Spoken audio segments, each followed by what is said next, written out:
13절까지 있습니다. 빌라델비아 교회 교독하겠습니다. 빌라델비아 교회의 사자에게 편지하기를 거룩하고 진실하사 다윗의 열쇠를 가지시니 곧 열면 닫을 사람이 없고 닫으면 열 사람이 없는 그이가 가라사대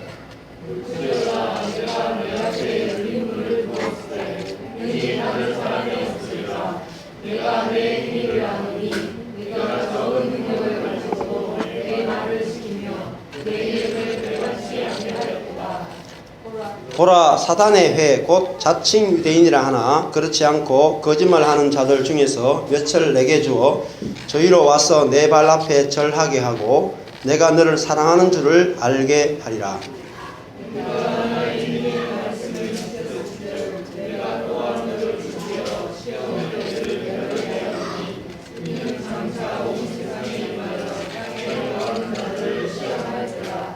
내가 속히 이 말이니 내가 가진 것을 굳게 잡아 아무도 내 멸류관을 빼앗지 못하게 하라.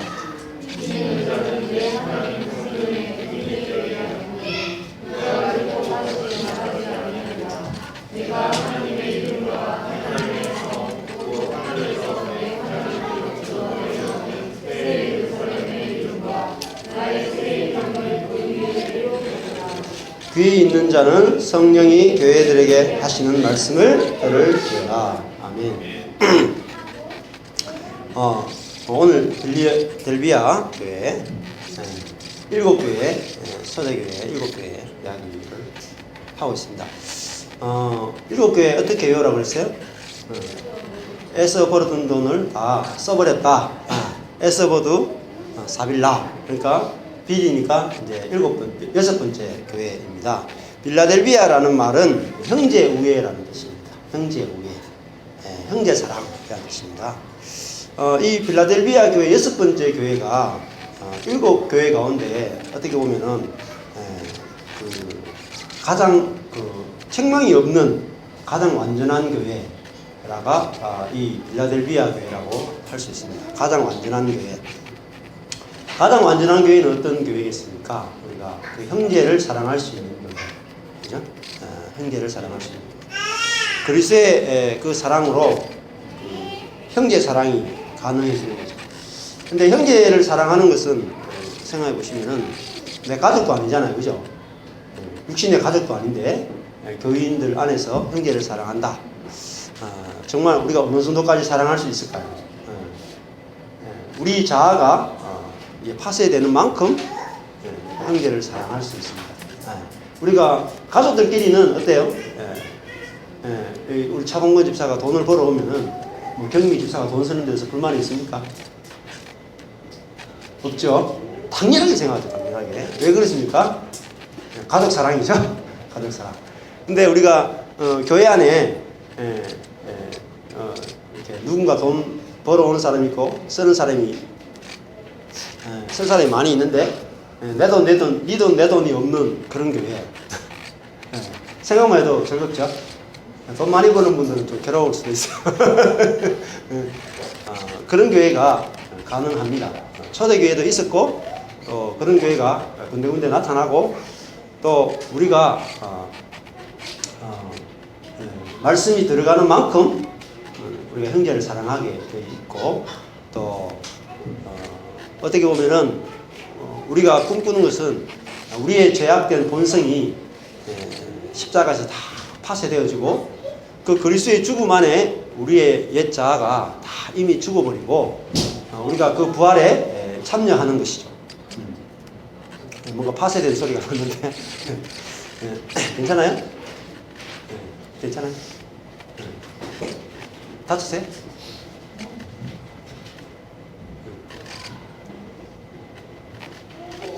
울지도 않는 거 보니까 괜찮네. 울어요?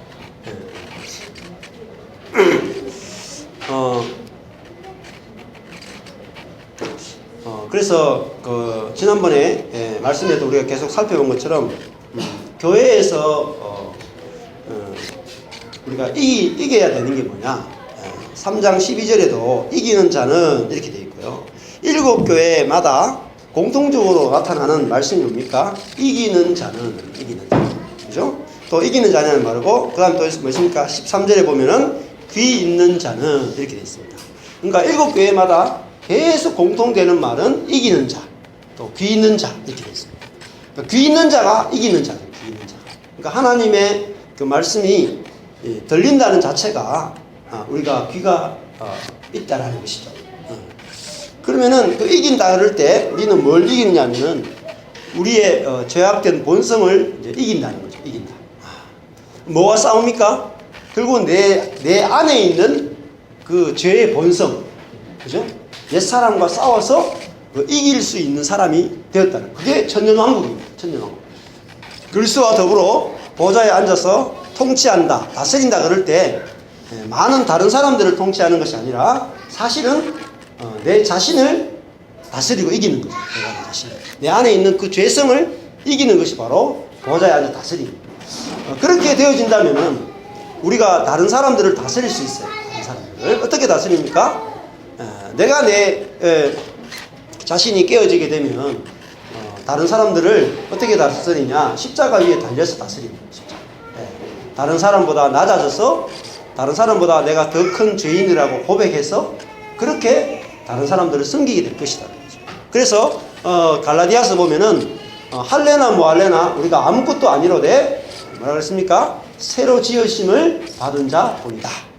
새로 지으심을 받은 게 뭐냐? 사랑으로 역사하는 믿음뿐이다. 이렇게 말했어요. 사랑이 뭡니까? 그 갈라디아서 보면은 너희가 이제 율법으로부터 자유하게 되었다. 근데 그 자유함으로 너희 자신을 위해서 그 자유를 쓰는 것이 아니라 사랑으로 뭐라 그래요? 서로 종노릇하라. 우리에게 있는 자유는 뭐냐면 종노릇할 수 있는 자유예요. 종노릇할 수 있는 자유. 근데 왜냐면은 우리는 그런 자유가 없죠. 상대방에게 종노릇할 수 있는 자유가 없어요. 우리가 가진 자유는 왕노릇할 수 있는 자유밖에 없어요. 상대방 위에서 군림할 수 있는 그 마음밖에 없지. 기꺼이 남에게 종노릇하고 노예 노릇하고 기꺼이 다른 사람에게 순종할 수 있는 자유가 없어요. 자, 그 자유가 없기 때문에 우리 삶이 괴롭고 힘든 거죠. 내가 만약에 상대방에게 어떤 경우든지 순종할 수 있는 자유, 그게 그리스도의 생명이죠. 그리스도의 생명이 우리 안에 있게 되면은 우리들은 정말 참 자유하게 될 것이다. 얼마나 자유하겠어요? 어떤 사람이든지 내가 순종할 수 있다면 얼마나 놀랐겠어요? 그런 사람이 바로 예수 그리스도죠. 예수 그리스도. 그렇다면은 많은 사람들을 우리는 얻게 될 것이고, 많은 형제를 얻게 될 것이고, 많은 자매를 얻게 될 것이다. 그래서 우리가 다른 사람과 연합하지 못하는 것은 다른 사람에게 복종할 자유가 없기 때문이죠. 복종이 안 되기 때문에. 내 자신이, 내 자아가 죽지 않기 때문에 연합이 되지 않고 하나가 되지 않고 같이 살기 힘들다는 거죠. 자, 그런데 이 빌라델비아 교회가 완전한 교회다, 형제의 사랑이 되는 교회다, 그렇게 이야기를 했습니다. 그래서 이 빌라델비아 교회는 어떤 주님이 나타나시냐면 거룩하고 진실하사 다윗의 열쇠를 가지신 분이 나타나십니다. 자, 다윗의 열쇠. 자, 다윗의 열쇠니까 다윗은 어떤 사람입니까? 구약에 보면은 하나님의 나라를 이 땅에, 그죠? 실현된 하나님 나라의 그 왕이었죠. 그죠? 그러면 다윗의 열쇠를 가졌다는 말은 이 열쇠는 이 땅에 임하는 하나님의 나라를 열 수 있는 그런 거예요. 열 수 있는. 예수 그리스도가 다윗의 열쇠를 가지고 있다는 거죠. 그러니까 예수 그리스도는 이 땅에 이제 뭘 가져오시냐면은 천년 왕국을 가져오셨다. 천년 왕국. 천년 동안 예수님께서 천년이라는 것은 헤아릴 수 없는 긴 시간을 말하는데 예수님이 오신 때부터 계속해서 이제 정말로 하나님 나라가 이 땅에 왔고 그 나라를 열어 보이시는 분이신데 천년 왕국이 결국은 또 예수 그리스도 자신이라고도 볼 수 있어요. 우리가 예수 그리스도 안에 들어가는 것이 바로 우리가 왕국 안에 들어가는 것이다. 그렇게 볼 수 있습니다. 자, 그래서 이 예수 그리스도는 이 다윗의 열쇠를 가지신 분이신데 열면 닫을 사람이 없고 닫으면 열 사람이 없는 그분이십니다. 예수 그리스도에 의해서 뭐가 열려요? 왕국이 열리고 왕국이 닫히는. 그래서 예수 그리스도가 그 3장 8절에 보면은 내가 내 앞에 볼지어다 내가 내 앞에 열린 문을 두었으되 능히 닫을 사람이 없으리라. 자, 예수님 자신이 열린 문을 주었다. 빌라델비아 교회에게 열린 문을 주었다. 이렇게 말하죠. 그 예수님 자신이 뭐라 그래서 요한복음에 보면은 나는 양의 문이다. 이렇게 했죠. 양의 문이다. 예수님 자신이 문이에요. 그러니까 그 문이 양의 문이 뭐냐면은 양들이 저녁이 되면은 문을 통해서 우리에 들어가죠. 그러면 우리에 들어가면 어떻습니까? 안전하게 보호받죠. 그죠? 안전하게 보호받고 그다음에 그 양의 문을 다시 나오면 뭐합니까? 문을 나오면은 밖에서 풀을 뜯어 먹으면서 그죠? 이제 배를 채울 수 있죠. 그래서 그 예수 그리스도는 양의 문이다. 그래서 들어가고 나오면서 꼴을 얻으리라 그렇게 했어요. 그러니까 안전한 보호를 받고 꼴을 먹는 것이 뭐냐면 양의 문이라는 거죠. 그래서 예수 그리스도가 문인데, 자, 우리가 예수 그리스도 안에 들어갈 수 있게 됐다는 거죠. 예수 그리스도. 자, 우리가 예수 그리스도 안에 들어가면 어떻습니까? 예수 그리스도 안에 들어간다는 것은, 자, 우리 자신이 우리의 죄악된 본성을 죽일 수가 없죠. 예수 그리스도가 오시기까지 한 사람도 우리의 어떤 죄악된 본성을 죽일 수가 없었어요. 우리 속에는 끊임없이 뭐가 올라옵니까? 선악과가 올라온다. 선악. 어떤 일이 다른 사람하고 딱 부딪히면은 저 사람이 선하다 악하다 이게 본능적으로 딱 올라오지. 이래 봐도 사랑스럽고 저래 봐도 사랑스럽다 이게 안 나온다. 이게 생명과정. 그게 안 나와요. 그걸 죄성이라 그러는데 우리 속에는 끊임없이 그 판단이 올라옵니다. 나한테 잘해주면은 선하다 이렇게 말하고 나한테 나쁘게 하면은 악하다. 이 본성을 누구도 이길 수 없어요. 지금도 이길 수가 없습니다. 그런데 그 죄악된 본성을 죽이려면 어떻게 되냐면은 우리가 예수 그리스도 안에 들어가야지 우리의 죄악된 본성이 죽습니다. 그래서 우리가 우리 자신을 절대 죽일 수 없고 어떻게 되냐면 예수님이 십자가에 죽는 그 죽음에 우리가 포함됨으로 우리가 자동적으로 죽어진다는 거죠. 자동적으로. 그래서 우리가 전혀 노력할 필요가 없다는 거죠. 근데 이 말씀을 제가 많이 드리는데 이해가 안 돼요. 이해가. 자, 이해가 안 된다는 말은 무슨 말이냐면은 아직 귀가 안 열렸다. 귀가 아직 작다는 거예요. 자, 그럼 귀가 커지려면은 어떻게 돼야 되는가? 이 빌라델비아 교회를 보면은 그 다음에 3장 8절에 보면은 이 빌라델비아 교인들은 귀가 컸다 그죠? 그 말은 무슨 말이냐면은 내가 내 행위를 아노니 내가 어떤 능력을 가지고도 했어요? 미크로스 적은 능력, 지극히 작은 능력을 가지고 내 말을 지키며 이렇게 되어 있습니다. 자, 이 빌라델비아 교회가 형제 사랑이 가능해진 것은 무엇 때문이냐면은 저 가장 작은 능력을 가지고 있기 때문에. 가장 작은 능력. 자, 이게 무슨 말입니까?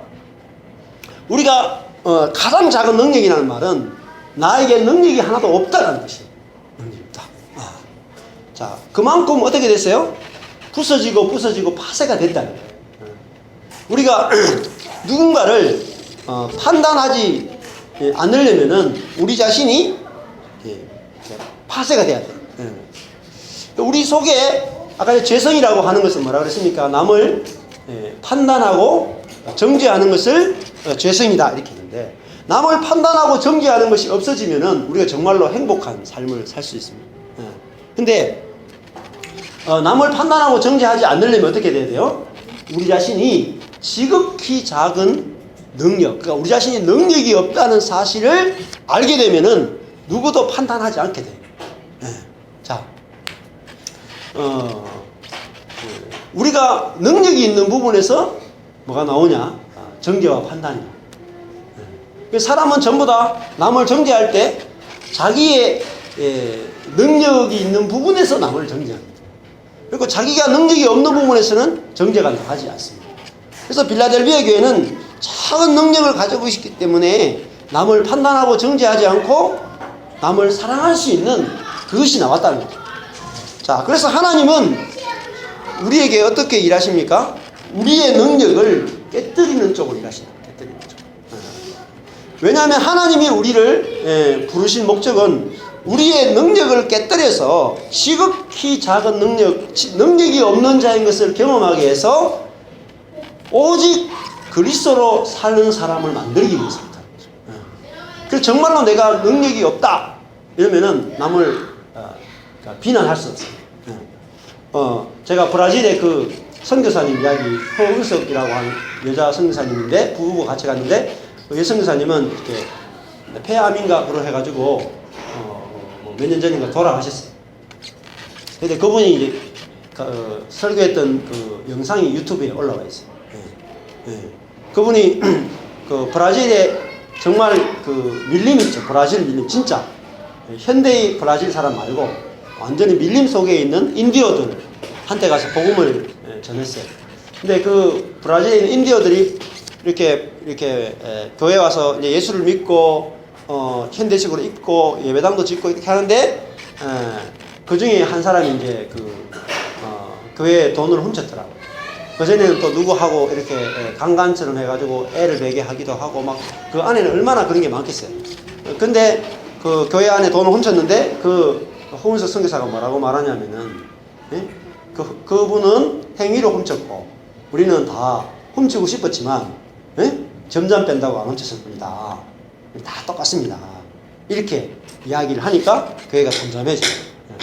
우리가 우리 자신의 그 죄의 본성, 우리 속에 이렇게 깔려있는, 드러나지 않지만 우리 속에 잠재해 있는 그 죄의 본성을 알게 된다면은 교회는 어떤 곳이 되냐면은 우리는 어떤 사람도 정죄하지 않는 곳이 되어지고 조금도 어떤 정말 부끄러운 죄를 지어도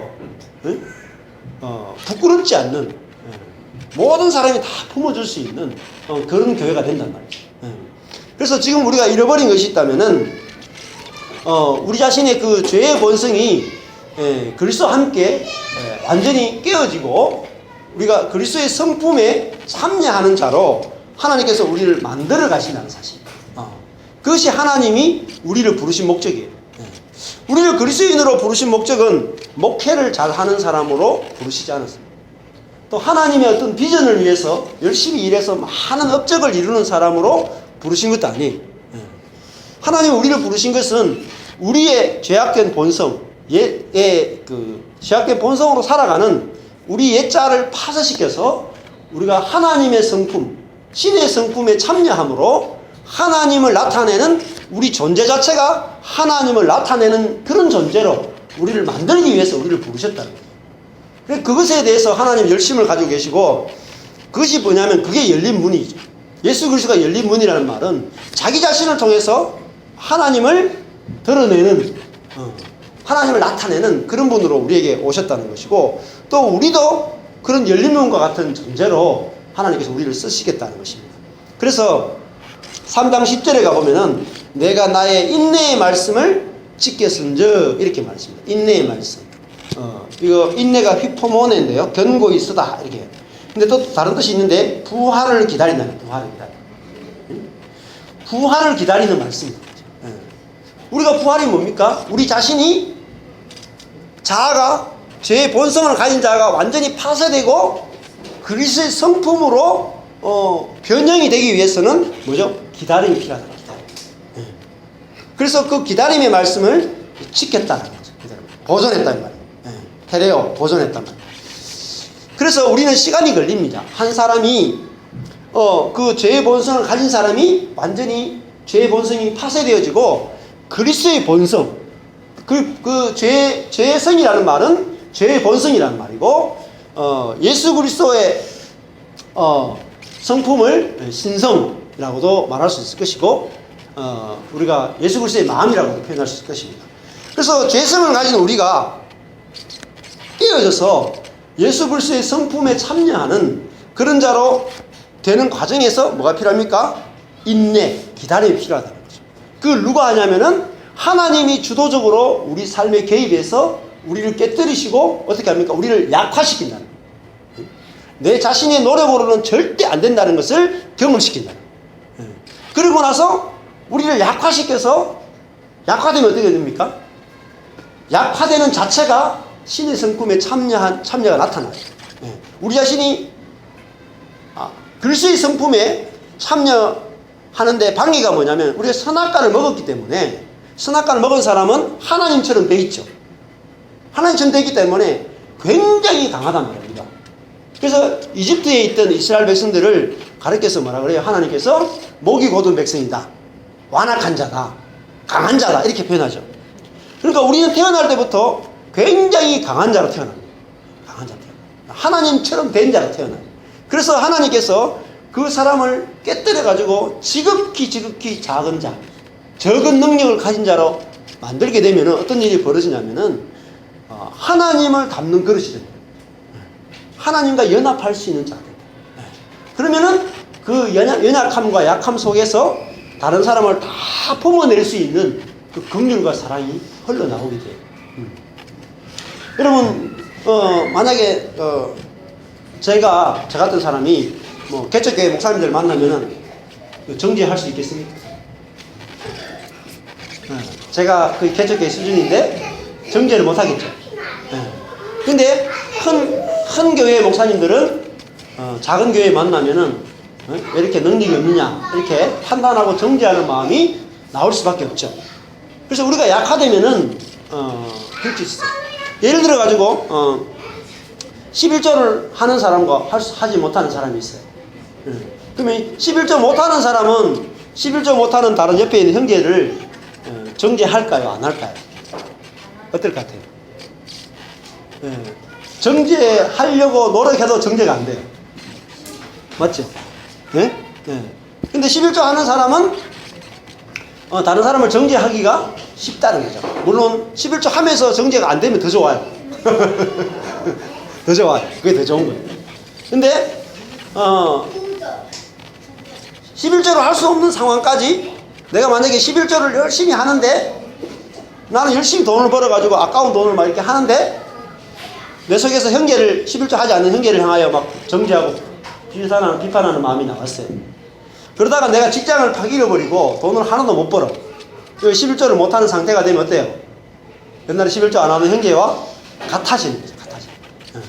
그래서 하나님께서 우리 속에 있는 그 자기 의와 자기 선을 부서뜨림으로 형제와 끊임없이 연합하게 하고 사랑하게 하는 것이 바로 하나님의 일이다라고 할 수 있습니다. 이 빌라델비아 교회는 그래서 적은 능력을 가졌기 때문에 형제 사랑이 더 많이 되어지고 부족함이 없는 교회였다는 거죠.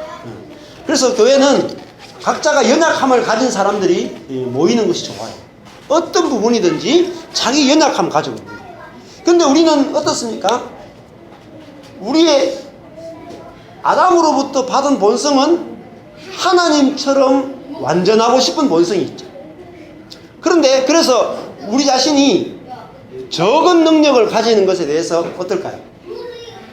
기분이 좋아요? 행복합니까? 그렇지 않죠. 우리가 적은 능력을 가진 것이 뭐냐면 한이에요. 한. 능력이 없는 것이 아니단 말이에요.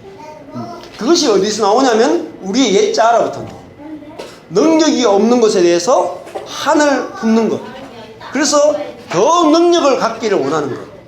그래서 10일 금식도 하고 40일 금식도 하고 성령의 세례를 능력을 구하기도 하고 이렇게 능력을 구하는 것들이 어디서 왔느냐면은 옛자로부터 나왔다. 옛자가 신앙생활하는 거예요. 옛자가. 그러나 새로운 자를 뭐라고 영이라고 불러요. 영은 자신의 능력으로 일하지 않습니다. 적은 능력을 가지고 있는 것에 대해서 감격하게 되고 그리스도와 자기를 통해서 일하실 거기 때문에 주체가 그리스도이기 때문에 자기의 능력은 전혀 필요 없는 것입니다.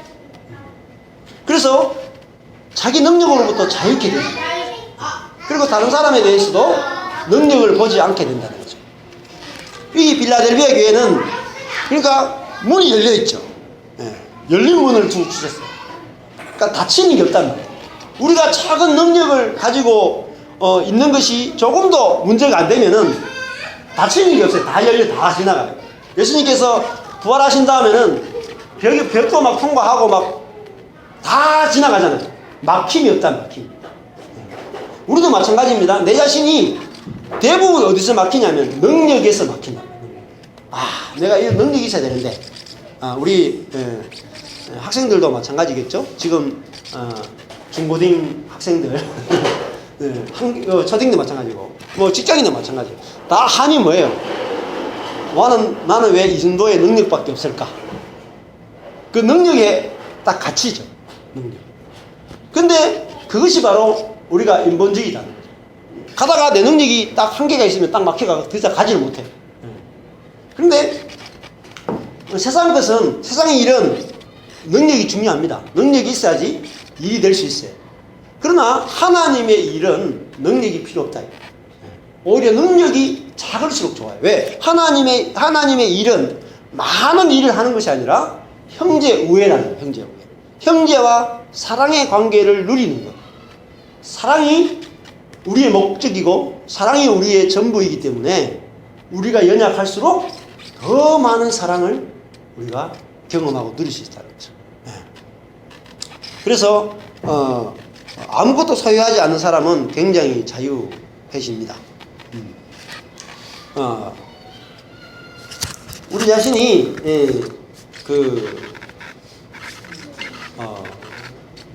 원래 태어날 때 아담의 그 본성을 갖고 태어났기 때문에 우리 삶 속에는 아무 열매도 맺을 수 없는 사람, 그 신의 성품, 성령의 열매를 하나도 맺을 수 없는 그런 사람으로 태어났습니다.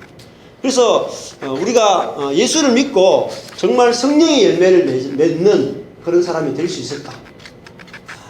될 수 있을 것 같아요. 제가 설교를 이렇게 주중에도 하면은 은혜를 좀 받긴 하는데, 목사님 그거 쉽게 되겠습니까? 사람이 어떻게 하나님의 성품을 나타낼 수 있겠습니까? 지금까지 내가 신앙생활을 했는데 저 자신이 그렇게 된 적이 없고, 신의 성품에 참여하는 사람 한 사람도 본 적이 없고, 죽어서는 되지 살아서는 안 됩니다. 이렇게 이야기하는 게 아마 태반일 겁니다. 여러분, 그것이 속이는 것입니다. 로마서에도 모든 사람이 죄를 범하였음에 하나님의 영광에 이르지 못하더니, 그러니까 하나님의 영광에 이르지 못하는 걸 죄라 그래요. 그 의는 뭡니까? 하나님의 영광 속으로 들어가는 것이 의라 그래요. 그는 오히려 우리가 큰 능력을, 우리 자신이 아담의 본성을 가지고 큰 능력을 가지고 있다는 생각부터 출발하는 거예요. 그래서 그리스도의 성품을 닮으려고 우리의 능력을 가지고 노력했기 때문에 우리들은 그 영광 속으로 들어가지 못했다. 오히려 우리 자신이 얼마나 능력이 없는 자인지 알면은 우리는 오직 믿음으로 주의 은혜를 의지하게 될 거라는 거죠. 그러면은 그 은혜로 말미암아 우리 속에 그리스도의 성품이 나타나게 돼요. 가능합니다. 브라질의 그 포은서 성사님 제가 그 간증을 들었는데, 그 남편이 간증하는데 좀 놀라운 것이 나왔어요. 왜냐면은 그 브라질에 선교했는데 그 브라질 그쪽 지역이 망고가 안 열린대요. 왜 안 열리냐 하면 산성 지역이에요. 산성. 땅이 완전히 다 산성이래. 그래가지고 브라질 다른 지역에는 막 망고가 막 주렁주렁 열리는데 그쪽이 안 열린대. 근데 이 남편 되는 그 선교사님이 망고를 그렇게 좋아합니다. 근데 그 지역에 오니까 그 망고가 안 열려가지고 딴 지역에 와서 망고를 이렇게 접합종을 가져와서 심어도 망고가 안 열리는 거예요. 그런데 그 성사님이 그 인디어들과 같이 예배 드리면서 이렇게 우리 자신이 그리스도와 함께 죽어야 되고 깨어져야 되고 회개해야 된다 라는 이제 복음을 막 전하니까 사람들이 막 회개하는 일들이 막 일어났어요. 우리나라 평양 대부흥처럼 막 사람들이 앞에 막 튀어나와가지고 막 자기 죄를 막 자복하는 일들이 일어났어요. 막 서로 막 튀어나오는 거예요. 자기 아들도, 미국에 있던 아들도 왔다가 참여했다가 자기가 먼저 튀어나가 자기 막 죄 고백하고 이런 일들이 막 일어났어요. 그 일이 일어나고 나서 어떤 일이 벌어졌냐면 그 다음 해인가 그쪽 지역에 심어놨던 모든 망고 나무가 전부 다 노란색 망고가 주렁주렁 열렸다. 순식간에 땅이 바뀐 거예요. 그 자연적 기적이에요, 자연적 기적. 그래가지고 전부 다 망고를 막 푸시, 망고 거기에 들어오는데 조그만한 거 2개 10,000원에 먹을 정도였대요. 근데 전체 망고 나무가 망고 다 열린 거예요. 그런 일들이 일어나고 그 지역에는 물고기도 별로 없대. 물이 산성이라서. 근데 물도 다 바뀌는 거죠. 그런 기적들이 이제 일어나는 걸 간증하시더라고요. 우리나라 성사님인데 놀라운 간증을 하시네요. 근데 그 간증은 사실은 별로 그렇게 큰 간증이 아니에요. 왜냐하면 그는 물질적인 땅이 바뀌는 거예요. 물질적인 땅이 바뀌는 것은 그 사실은 땅이 우리 자신인데 우리 존재가 바뀌는 것에 비하면 그거는 세 발의 피다. 땅이 바뀌는 것은 작은 일이에요. 근데 우리 자신의 존재가 죄성을 가진 존재가 하나님의 성품을 가진 존재로 무엇에 의해서? 성령에 의해서 우리가 바뀌어진단 말이에요. 그래서 전혀 망고로 열매를 맺지 못하던 우리가 우리 삶 속에 그런 너무나 맛있는 망고가 열리듯이 우리 삶 속에 성령의 열매들이 맺히게 하는 게 누구냐면 성령이 하신 일이야. 그들이 했던 게 뭔가 회개했죠. 그들이 죄인일 뿐이다. 그들은 할 수 없다라고 고백했을 때 주가 하시는 역사가 일어났다. 우리도 마찬가지입니다. 우리 자신이 이 빌라델비아 교회는 적은 능력을 가지고 있단 말이에요. 큰 능력 달라고 기도하지 않았어요? 큰 능력으로 사역하게 해달라고 울부짖지 않았어요? 그들은 그 적은 능력이 얼마나 소중한지 알았다. 그래서 이 적은 능력이라는 말이 다른 본문에도 보면은 지극히 작은 자라는 말이죠. 지극히 작은 자. 하나에게 하는 것이 곧 내게 하는 것이다. 예수님 자신이 지극히 작은 분으로 오셨고, 그래서 누가복음 9장 48절에 보면은 너희 모든 사람 중에 가장 작은 그이가 큰 자니라 이렇게 말했어요. 가장 작은 그 사람이 가장 큰 사람이다. 가장 작은 사람. 바울은 자기가 죄인 중에 괴수라고 말했죠. 그럼 다른 말로 하면은 우리가 제일 힘든 게 뭐냐면 가장 작은 자가 되는 게 제일 힘들어요. 왜? 우리는 선악과를 먹고 가장 큰 자, 하나님처럼 된 자이기 때문에 우리는 가장 작은 자가 되면은 정말 망한다고 생각해요. 그래서 브라질의 허운스 성사님 같은 경우에 폐병인가 뭐 이렇게 앞에 암 걸려가지고 막 배가 막 이 남산만큼 커져가지고 막 속에서 온갖 자기 몸이 막 썩는 냄새가 날 정도로 그런 일을 겪었다가 다시 좀 나았다가 다시 재발해가 돌아가셨어요. 여러분 그분도 그렇게 고백하시더라고요. 얼마나 많은 고난을 했거든요. 브라질 인디어들과 사역하면서. 자기가 원하는 대로 하나도 안 되는 거예요. 하나도. 그러면서 하나님께서 깨뜨리게서 신의 성품에 참여하는 자로 만들어 가신 겁니다. 하나님은 우리를 부르신 목적을 모르면은 우리들은 신앙생활이 계속 방황할 수밖에 없어요. 방황할 수 없다. 여러분 교회에 오면은 어떻게 돼요? 교회에서도 누군가 나를 찌르는 사람이 있어야 되겠죠? 네? 가정에서도 누군가 나를 찔러줘야 되겠죠? 직장에서 누군가 나를 찔러줘야 되겠죠? 그러면서 그 찌름을 통해서 우리는 뭘 알아요? 내가 이것밖에 안 되는구나. 지극히 작은 자. 지극히 작은 자. 어떤 환경이 우리를 괴롭혀 줘야 되겠죠? 네? 어려운 환경이 우리를 짓누르고 깨뜨려야 된다. 그러면은 그 기름이라 우리가 보면은 성령을 기름이라고 표현합니다. 성령을 기름이다. 기름은 어디서 나오냐면은 아주 겨자씨 같은 작은 씨앗은 다 작아요. 근데 이 씨앗을 어떻게 합니까? 그 감람나무 보면은 감람나무 열매를 수확할 때는 장대로 때려가지고 수확해요. 박살 내는 거예요. 깨뜨려가지고 땅에 떨어지게 해요. 하늘에 달려있는 것을 때려가지고 땅에 떨어뜨려요. 그리고 그걸 주워가지고 막 볶아요. 불에 넣어가지고 막 볶아. 그리고 막 그걸 짓이겨. 그리고 막 압착을 하는 거예요. 그러면은 그 속에 뭐가 나오냐면은 그 안에 있는 기름이 나옵니다.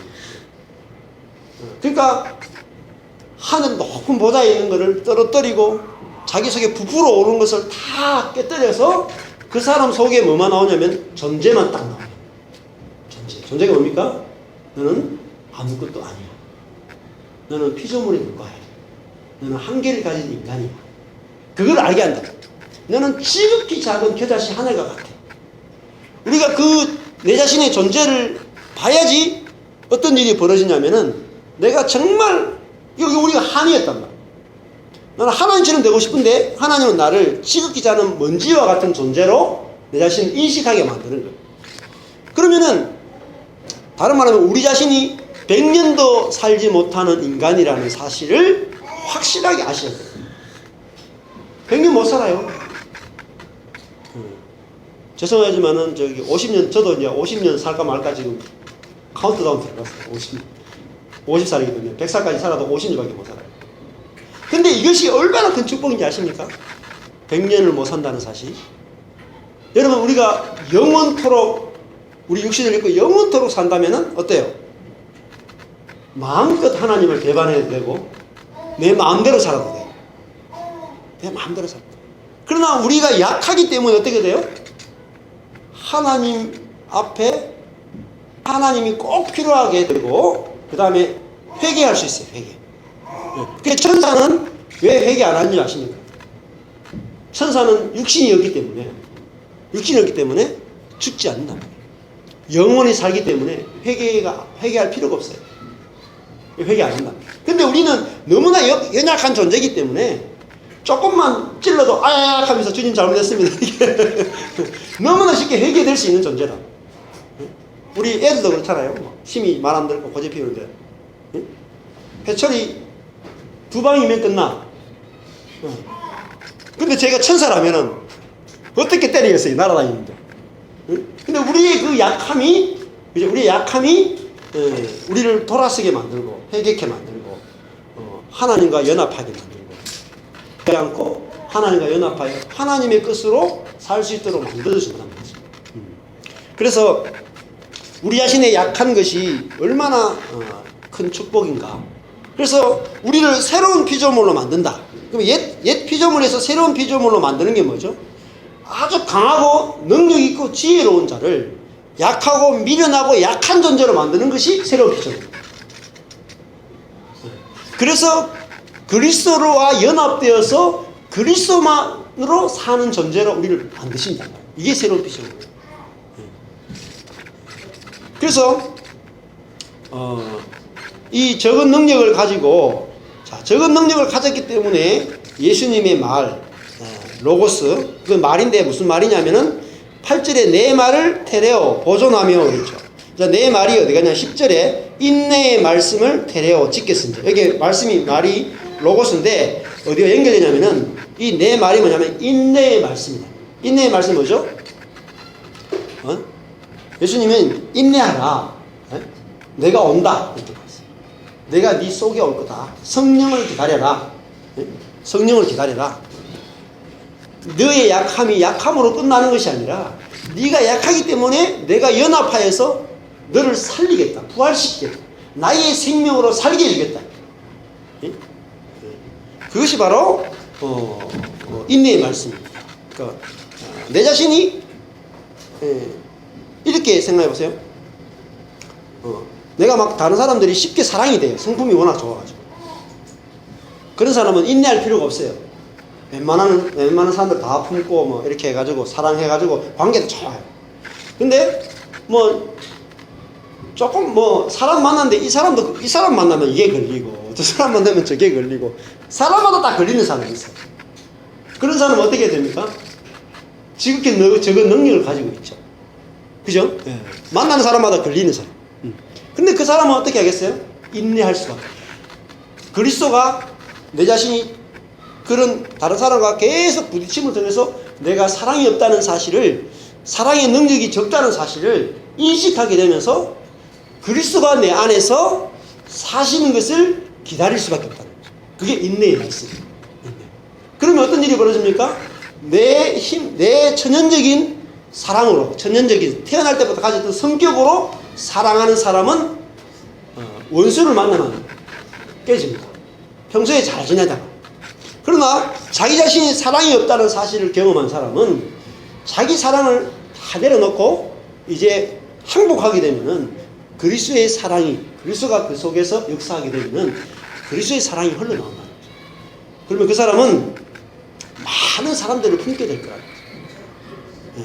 그것이 바로 적은 능력에 가지고 있는 힘이라고 이렇게 말씀드릴 수 있습니다.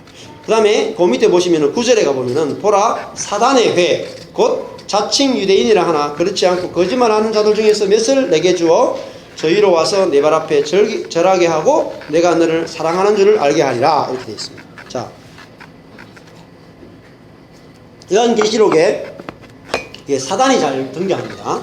근데 사단이 어디 등장하냐면은 사단의 회, 여기 회당이거든요. 자, 사단이 대적자잖아요. 대적자, 사타나스, 대적한다. 대적자의 회당, 곧 자칭 유대인이라 하나 그렇지 않고 거짓말하는 자들, 이렇게 돼 있어요. 자, 자칭 유대인이니까 자칭 유대인이 있고 하나님이 인정하는 유대인이 있습니다. 유대인 안에 두 부류의 유대인이 있어요. 그러니까 하나님이 인정하는 유대인과 자칭 유대인이 있습니다. 그러면 자칭 유대인은 뭐냐면은 자신이 율법을 잘 지키기 때문에 자신이 진짜 유대인이라고 자기 의와 자기 선을 의지하는 사람이 자칭 유대인입니다.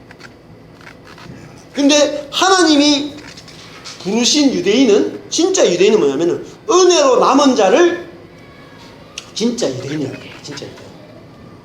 자기의 어떤 그 의와 선을 가지고 사는 사람이 아니라 오직 하나님의 은혜로만 유대인이 되었다라고 말하는 사람을 진짜 유대인이죠.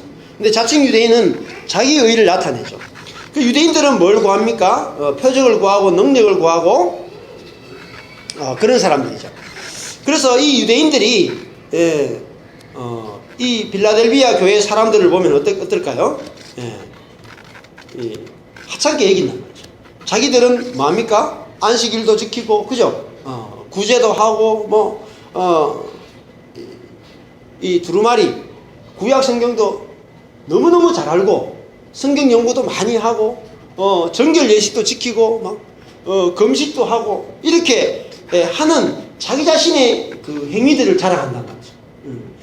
그러다가 어떻게 돼요? 거짓말 하는 자, 이 사람들이 뭐냐면은 거짓말 하는 자들이란 말이에요. 자, 거짓말 한다는 게 뭐냐면 푸시도마이에요. 푸시도마이는 거짓말 한다는 뜻인데, 이 사도행전 5장에 가보면은 성령을 속이는 것을 이 푸시도마이라고 해요. 거짓말 한다. 거짓말이 뭐죠? 자기들의 선, 자기들의 경건을 내세우면서 자기들이 얼마나 연약한 자인지를 감춘다. 자, 그것이 뭐냐면은 사도행전 5장에 가면 어떤 사건이 나타나냐면은 사도행전 5장에 아나니아와 삽비라의 사건이 나타나요. 자, 초대교회에 바나바 같은 사람이 자기의 전 재산을 믿음과 성령이 충만하여서 자기가 가진 밭을 팔아서 사도들 앞에 내어놨어요. 자, 그 바나바는 무엇으로 했어요? 믿음으로, 성령으로 했죠. 자, 성령으로 전 재산을 갖다 바쳤다는 말은 무슨 말이냐면은 바나바 자신이 할 수 없는 일이라는 거예요. 자신의 경건과 자신의 능력으로 그 밭을 팔아가지고 헌금할 수 없어요. 근데 오히려 나는 죄인입니다 하는데 성령께서 그 마음을 움직여서 자기 밭을 다 팔아서 헌금하도록 했던 사람이 바로 바나바예요. 그러니까 교회는 우리 자아의 노력이 아니라 성령으로 되어진다는 거죠. 근데 아나니아와 삽비라가 뭐냐면은 자기들이 성령의 충만함을 받아서 성령에 의해서 밭을 판 것이 아니라 그 사람들이 교회에서 막 인정받으니까, 높아지니까, 야, 우리도 저 바나바가 교회에서 저렇게 집사가 되고 저렇게 높아지는 걸 보니까 우리도 밭을 팔아서 헌금을 하면은 우리도 인정을 받겠구나 싶어서 그들은 밭을 팔았어요. 그리고 다 내려고 하니까 또 이게 또 아까워. 그래서 헌금을 하는데 뭐라고 하면서 헌금했을까요? 이것이 우리의 밭을 다 팔아서 주님께 드립니다 하면서 이렇게 광고를 한 거죠. 그러니까 어떻게 보면은 대단한 일을 했어요. 그죠? 예, 예. 땅과 집을 팔아가지고 헌금했으니까 얼마나 대단한 일이겠어요. 그런데 그것을 가리켜서 베드로가 말하냐면은 성령을 속인 일이다. 뭐죠? 성령으로 한 일이 아니라 자기 육체로 한 거다. 육체로 하고 그것을 통해서 자신이 교회에서 높아지려고 하고 진짜 육으로 한 것을 성령으로 한 것이라고 거짓말하는 겁니다. 자, 그래서 이 빌라델비아 교회는 이 사단에 의해 육으로 행하는 사람들.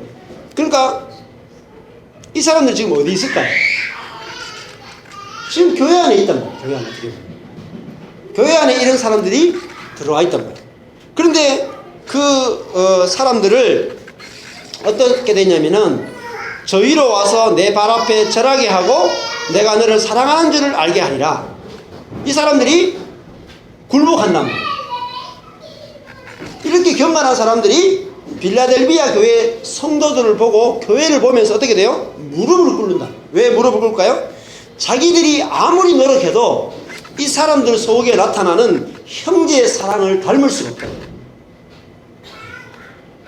그들이 그렇게 구제하고 11조하고 경건의 생활을 아무리 노력해도 빌라델비아 교회 안에서 일어나는 형제의 사랑을 도대체 따라갈 수 없다. 그래서 그들이 굴복하게 되는 일이 일어난다. 여러분, 그래서 교회는 이런 적은 능력을 가지고도 오히려 적은 능력이기 때문에 형제 사랑이 가능해지고, 형제 사랑이 가능해지면은 정말로 많은 사람들이 와서 여기 하나님이 있다라고 말하면서 무릎을 꿇게 될 거라는 거죠. 자, 10절로 넘어가면은 내가 나의 인내의 말씀을 지켰은즉 내가 또한 너를 지키어.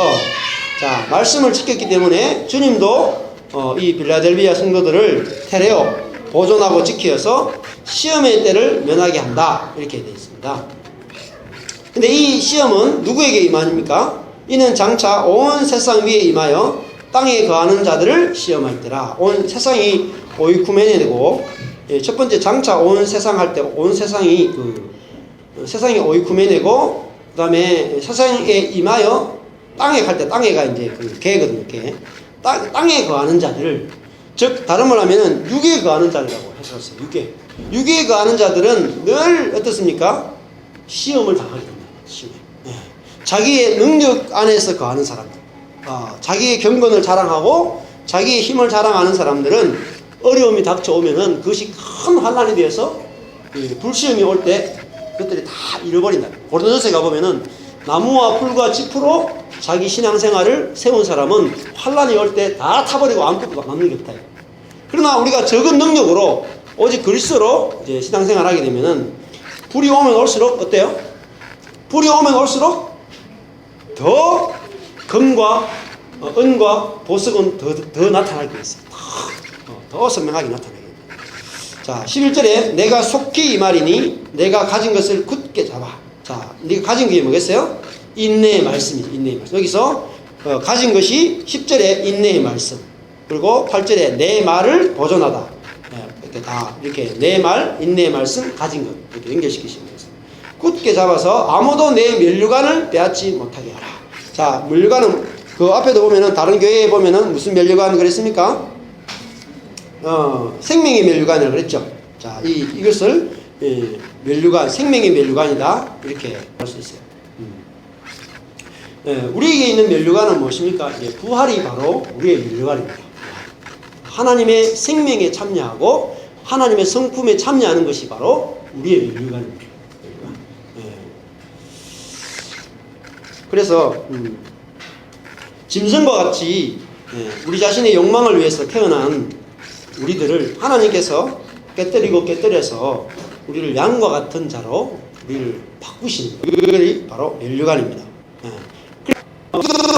기도조차도 바꾸시죠. 그래서 우리는 늘 기도가 아버지 뜻대로 마옵시고 내 뜻대로 하옵소서. 이게 우리의 기도예요. 우리 본성의 기도예요. 그런데 하나님께서는 끝끝내 우리를 깨뜨려서 내 뜻대로 마시고 아버지 뜻대로 하는 기도와 똑같은 기도를 할 수 있는 사람으로 우리를 만드시는 거예요. 이게 면류관입니다. 그 기도를 할 수 있는 것이 영광이고 면류관이에요.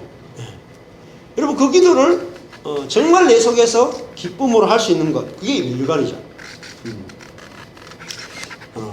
그래서 또 마찬가지로 예수님이 십자가에 달렸을 때 또 스데반 집사님이 그 돌에 맞을 때 그 속에서 무슨 기도가 나오냐면은 아버지 저희의 죄를 사하여 주옵소서.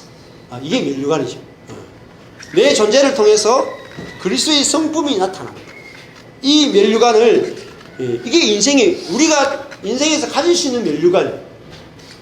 근데 이 면류관을 내가 얻지 못한다면은 우리의 인생은 아무런 의미가 없는 인생으로 맞춰질 거라는 거죠.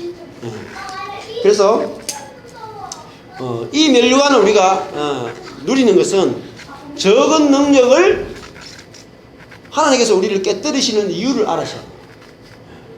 약하게 만들고 실패하게 만들고 절망하게 만들고 사방이 다 막히게 하는 그 이유를 모른다면은 우리들은 한국 교회는 대부분 어떻습니까? 하나님이 사방을 팍 막고 재정을 탁 움켜쥐고 저희 집도 그랬어요. 저희 집도 재정적으로 수년 전만 해도 제가 10,000원이 없어가지고 그 탁구장에 여기 다니는데 회비가 10,000원이었어요. 한 달 회비가. 근데 10,000원이 없어가지고 못 갔어. 한 달. 그런 일도 있었어요. 그러니까 하나님께서 우리를 모든 환경과 모든 건강이나 모든 자녀의 문제라든지 어떤 문제든지 우리를 다 사방이 다 막히게 하고 엽기에 보면은 박영성 목사님 있잖아요. 그 숨 쉴 틈도 안 준다고. 침 삼킬 틈도 안 준다. 그렇게 우리를 깨뜨리시는 것은 우리로 하여금 그 적은 능력 속으로 우리를 몰아가시고 아무 능력이 없는 자로 몰아가신 다음에 부활의 세계로 우리를 참여케 하기 위해서라는 거죠. 그래서 그 브라질에 있던 그 여자 선교사님, 허은 선교사님도 그 자기 자신이 자기가 원하는 대로 하나 되지 않고 심지어 한국에 들어왔을 때 그렇게 고생하고 한국에 들어왔는데 암이 발견됐다. 브라질 그 밀림에서 그렇게 자기 헌신하고 모든 걸 다 버려서 헌신했는데 한국에 들어와서 딱 금지를 해보니까 암이죠. 그럴 때 어때요? 어떨 것 같아요? 내가 주를 위해서 그렇게 헌신하고 선교하고 가정을 제대로 꾸리지도 못하고 먹지도 못하고 그게 말라리아 걸리고 그래 못 먹고 막 이래가지고 딱 암이 걸렸어요. 선교하다가. 그 속에서 뭐가 나오겠어요? 하나님 향하여 찬양이 나오는 것이 면류관입니다. 왜 그렇습니까? 하나님 향하여 원망할 수 있는 그 사람이 그 본성이 죽어버린 거예요. 죽고 하나님 향하여 찬양할 수 있다는 것은 하나님의 성품에 그리스도의 성품에 참여한 자가 됐단 말이에요. 어떤 분이 계셨어요? 낙도 선교에 하고 우리나라에 아주 조그만 델라도라 이렇게 조그만 섬들이 있어요. 그 섬을 다니면서 교회를 세우고 전도하시는 분이에요. 그래서 이분이 목회를 하시면서 낙도에 가서 이제 교회를 하십니다. 근데 하도 못 먹으니까 사모님이 영양실조 걸리고 거기 있는 뭐 쌀 농사가 안 되는 거 키워서 먹고 하니까 나중에 영양실조 걸려가지고 중풍이 오고 사모님. 그러니까 딸도 그런데 뭐 돈이 없으니까 제대로 공부를 못했겠죠. 그래서 예상을 나와서 서울에 그 취업을 했어요. 취업을 해서 직장에 다니는데 엄마가 그 중풍이 걸렸다 그러니까 기꺼이 자기 직장을 내려놓고 내려와서 엄마를 이렇게 보살핍니다. 그러다가 어느 날 그 딸이 육지로 나올 일이 있어가지고 지나가는데 썰물이 덮쳐가지고 그만 그 딸이 죽고 말았어요. 그래서 남은 것이 그 딸의 옷하고 이런 거 신발이었던 겁니다. 그래서 그 아내는 영양실조로 중풍에 걸려있고 딸은 썰물로 잃어버렸어요. 그러자 그 남편 되는 목사님이 그 딸의 그걸 옷자락, 옷과 신발을 갖고 나와서 예배당에 들어와서 강대상을 향하여 집어 던지면서 내가 하나님을 위해서 헌신한 대가가 이것입니까? 이렇게 외쳤다. 어떻습니까? 우리는 어떨 것 같아요? 욥은 어떻습니까? 하루에 10자녀를 다 잃어버렸어요. 여러분 말이 성경이니까 뭐 아이고 뭐 그러지. 여러분 10자녀 다 잃어보세요. 이병우 목사님 4자녀를 한꺼번에 잃어보세요. 한 자녀를 잃어도 피눈물이 나는데 4자녀를 한꺼번에 잃었다. 저희도 마찬가지예요. 4자녀. 4자녀가 10자녀를 하루에 잃을 거예요. 가진 돈 재산 하루에 다 날릴 거예요. 그런데 욥의 입에서 뭐가 나왔습니까? 주신 자도 여호와시요 취하신 자도 여호와시니 그지? 오직 여호와의 이름이 찬송받으리로다. 이렇게 말합니다. 그게 면류관이 그게 면류관. 그런 고백을 할 수 있는 그런 시험의 때를 오더라도 그 시험을 넉넉히 이길 수 있다. 넉넉히.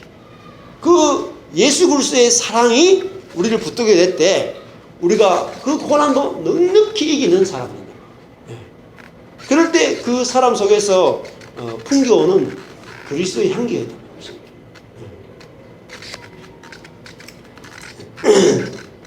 그래서 이 면류관을 빼앗지 못하게 하라. 우리가 면류관이 무엇인지 모르면은 우리는 면류관을 쓰지도 못할 것이고 우리는 빼앗기는지도 모르고 살 거라는 거죠.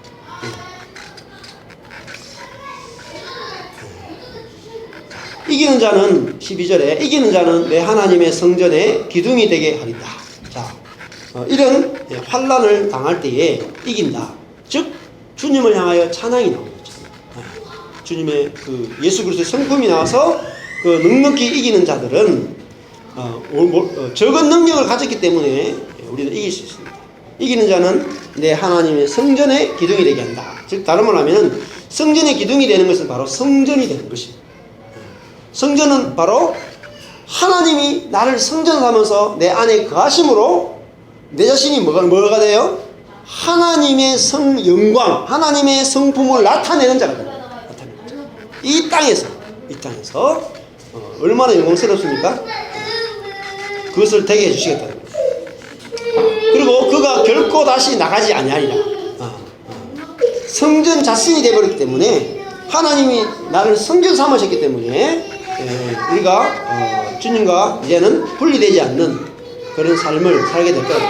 내가 하나님의 이름과 하나님의 성, 곧 하늘에서 내 하나님으로부터 내려오는 새 예루살렘 이름과 나의 새 이름을 그의 위에 기록하리라. 여기 보면은 이름이 3가지가 나옵니다. 첫 번째가 하나님의 이름, 두 번째가 새 예루살렘의 이름, 그리고 세 번째가 나의 새 이름을 그 위에 기록하리라. 자, 기록한다는 게 뭘까요? 기록한다는 것은 구약에는 돌판 위에 기록했죠. 십계명을 율법은 돌판 위에 기록해요. 그러나 복음은 어디에 기록하냐면 우리 마음에 기록해요. 마음에. 자, 우리의 마음에 뭘 기록해요? 하나님의 이름, 새 예루살렘의 이름, 예수님의 새 이름, 그죠? 예수님의 새 이름이 보혜사예요. 보혜사. 예수님의 새로운 이름을 우리의 마음에 기록하는 거예요. 마음에. 그러면은 이름이라고 하는 것은 뭐냐면 존재예요. 존재. 자, 그러니까 하나님 자신을 내 마음에 기록하고 새 예루살렘은 바로 그리스도의 신부된 교회입니다. 교회의 이름, 신부의 이름을 너는 나의 신부다 라고 우리가 자신이 신부가 되는 거예요. 그리스도와 결혼할 만큼, 여러분 그리스도와 결혼하려면 어떻게 돼야 돼요? 그리스도와 같아야 돼요. 그리스도의 신부는 그리스도와 같아야 돼요. 그 상가 외우 상진하고 돼지에서 그러니까 몸에서 얼마나 냄새가 고약하겠어요. 씻지도 않고 이제 아버지 집에 돌아오는 거야. 그러면 아버지가 그를 아들로 받아줄 수는 있어도 그래 아들은 하자. 아들은 하는데 같이 살기는 좀 그렇다. 야, 집을 내가 따로 지어줄게 이렇게 낼 수 있어요. 근데 같이 살 수는 없어. 그래서 하는 게 뭡니까? 오자마자 씻겠죠. 깨끗하게 씻기고 새로운 옷을 입히고 가락지를 끼우고 하는 이유는 같이 연합하여 살기 위해서 누가 시켜요? 아버지가 시킨단 말이에요. 마찬가지로 여러분 이게 새 예루살렘이라는 말은 우리를 단장시키는 거예요. 단장시키는 게 뭐죠? 신부에 합당한 모습으로 우리를 단장시킨다. 신부에 합당한 모습으로. 그래서 21장 가보십시오. 계시록 21장 2절 9절. 우리가 어떤 모습으로 단장되냐면은 이 천년왕국, 지금 우리가 살고 있는 이때가 천년왕국인데 하나님께서 우리를 어떤 모습으로 단장시키기 원하냐면은 이 21장 2절 보시면은 또 내가 보매 거룩한 성 새 예루살렘이 자 하나님께로부터 하늘에서 내려온다. 이게 새 예루살렘이 신부거든요. 교회 그리스도의 신부, 신랑 되신 그리스도의 신부인 새 예루살렘이 근데 새롭다는 거예요. 새롭다는 것은 이전에 없던 거라는 거죠. 이전에 없던 새로운 예루살렘이 내려오는데 그 예비한 것이 신부가 남편을 위하여 단장한 것 같더라. 아까 단장된 신부죠. 그죠? 신랑과 결혼할 만큼 뭐예요? 아름다워진 신부를 말해요. 아름다워진. 자, 얼마만큼 아름다워졌느냐? 9절을 가보십시오. 9절 10절. 자, 우리 자신을 하나님께서 어떤 신부로 단장시켜 주는지 보십시오. 9절. 7 대접을 가지고 마지막 7 재앙을 담은 7 천사 중 하나가 나와서 내게 말하여 가로되 이리 오라. 내가 신부 곧 어린 양의 아내를 너에게 보이리라 하고 10절. 성령으로 나를 데리고 크고 높은 산으로 올라가 하나님께로부터 하늘에서 내려오는 거룩한 성 예루살렘을 보이니 신부죠. 교회고 우리 자신이죠. 하나님께서 교회를 얼마나 단장하시는지 예수 그리스도와 결혼할 만큼 아름다운 신부로 단장하고 계시다는 거예요. 11절 어떻게 단장해 보십시오. 하나님의 영광이 있다는 거죠. 그 신부인 새 예루살렘에는 뭐가 있어요? 하나님의 영광이 있단 말이에요. 하나님의 성품이 있단 말이에요. 그 성의 빛이 지극히 귀한 보석 같고 벽옥과 수정같이 맑더라. 전부 다 뭐로 만들어졌어요? 보석으로 만들어졌다. 네? 하나님의 성품이 막 빛난단 말이에요. 교회 안에 우리 각자 안에 그렇게 만들어주겠다는 거죠. 그래서 새 예루살렘의 이름 우리가 그리스도의 신부에 합당한 자로 우리를 단장시켜주겠다. 단장시켜주겠다. 네? 네가 너를 꾸미는 것이 아니라 내가 너를 단장시켜주겠다. 너를 깨뜨리고 부수고 내가 너를 앞을 가로막고 너를 감옥에 집어넣기도 하고 불을 지나고 물을 지나고 그렇게 지나게 하는 것은 너를 단장하는 중에 있단 말이죠. 그래서 그 다음에 나의 새 이름을 그 위에 기록하게 될 것이다. 보혜사 예수 그리스도에 합당한 그런 존재로 우리를 만들어주겠다는 거죠. 자, 그래서 13절 귀 있는 자는 성령이 교회들에게 하시는 말씀을 들을지어다. 이렇게 말씀을 맺고 있습니다. 자, 오늘 말씀을 정리하겠습니다. 이 빌라델비아 교회는 완전한 교회다. 왜냐하면 적은 능력을 가졌기 때문에. 그래서 여러분 우리 자신을 볼 때 내가 적은 능력을 가졌기 때문에 내 자신이 완전한 자로 보여졌으면 좋겠어요. 하나님께서 우리를 적은 능력을 가진 자로 만드신 것이 하나님이 하시는 일이고 또 적은 능력을 통해서 하나님이 나타나기 위해서 일하신다는 것을 기억하시고 또 늘 하나님이 얼마나 열심히 또 우리 자신의 삶 가운데 일하고 계시는지를 우리가 보고 또 아까 전에 그 산성의 땅이라서 아무것도 열리지 않는 그 땅을 망고가 주렁주렁 열리는 땅으로 순식간에 변화시키는 것처럼 우리가 말씀을 듣고 기다리면은 우리 삶도 그 죄된 본성이 다 깨어져서 이제는 신의 성품, 그리스도의 성품에 참여하는 자로 주께서 우리를 나타나게 하실 줄로 믿습니다. 기도하겠습니다. 하나님 아버지, 우리 자신의 마음을 보면은 도대체 무엇이 열릴까? 아무것도 없고 선한 것이 없고 잡초밖에 없고 악한 것밖에 없기 때문에 아무 열매도 맺을 것 같지 않습니다. 그러나 하나님께서 참 농부로서 우리에게 그리스도라고 하는 씨를 뿌려서 그리스도의 열매가 맺히도록 그렇게 일하겠다고 그렇게 말씀하시니 감사합니다. 우리가 참으로 이 말씀을 굳게 붙들고 이 말씀이 우리에게 깨달아져서 우리 삶 가운데 그리스도의 영광, 그리스도의 성품에 다 참여하는 그런 은혜가 다 있게 하여 주시고 다 그 면류관을 잃어버리지 않고 이 땅 가운데서 천년왕국을 풍성히 다 누리고 새 예루살렘의 이름과 아버지의 이름과 그 예수님의 새 이름을 우리 마음에 새겨져서 우리를 통해서 하나님이 영광 받으시는 그런 삶들이 다 될 수 있도록 축복하여 주옵소서.